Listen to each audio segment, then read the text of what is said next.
It's day one of the World Economic Forum. Yay! And the cult of climate is causing problems for business leaders.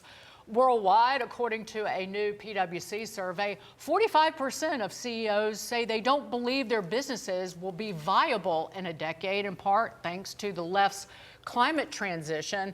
40% say they've accepted lower returns for climate-friendly investments because they're idiots. Here now, ClimateDepot.com executive editor Marc Morano is with us. Marc, good to see you. Thanks for joining us. Do these business executives know something that we don't know, or have they just bought into the lie because they go to the places like Davos? What's going on here? Well, that's the thing. I think there's a split. They're not all bad, but here's the bottom line. They have to do this climate transition. And as I've said, it's easier to transition your gender than climate. And these business owners know it. These CEOs know it. But they also know that every day we wake up, and the federal government here in the United States and even in the EU, you wake up and they want to ban gas-powered cars. They want to ban gas stoves. They even going after wood pizza ovens in New York City.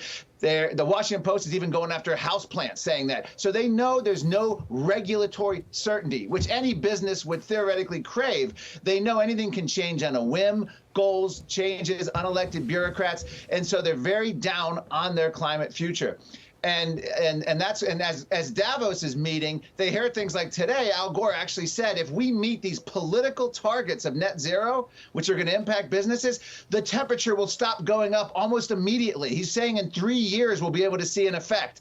So if businesses believe you can pass a tax or a regulation and stop the Earth's rotation or climate change or the Earth's temperature, that's pretty big regulatory uncertainty because ideologues at the World Economic Forum will enforce those kind of regulations on businesses if they actually believe they can stop temperature in 3 years or less. It's pretty scary stuff. Yeah, these CEOs are fools for going to this elitist boondoggle in the Alps.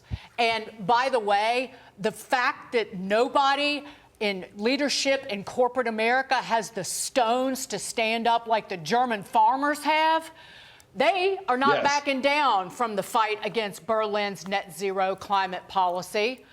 They are still out on their tractors protesting the climate policy, using tractors, blocking highways and town centers this week over cuts to agricultural fuel subsidies and other eco measures. Germany's finance minister faced the crowd and told them point blank, there's no more money for any further subsidies. Well, he better look out, Mark.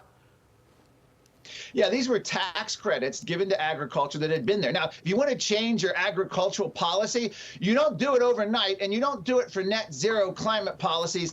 This is the greatest, probably the greatest economy, biggest economy in Europe, and they're watching themselves this is a controlled demolition of the German agricultural sector and their economy due to net zero. Now, we have a history here. We can look at what happened in Sri Lanka, total collapse of the country. The peasants overran the palace when they changed their agricultural policies in a hurry with the backing of Davos World Economic Forum. We saw what happened in the Netherlands. What happened in the Netherlands, very similar to what's happening in Germany. The farmers fought back. 10,000 plus small family farms were about to be put out with the new net zero regulations. They formed their own political party in the Netherlands, and now they're fighting back in the parliament. So let's see what these farmers can do in Germany. The tractors are taking over the street. Let's hope they don't pull a Justin Trudeau and declare them domestic terrorists and cut off access to their banking. But these net zero ideologues will do just about anything. Bad policy versus the power of the people. It looks like, at least in Germany, the people are winning. Marc Morano,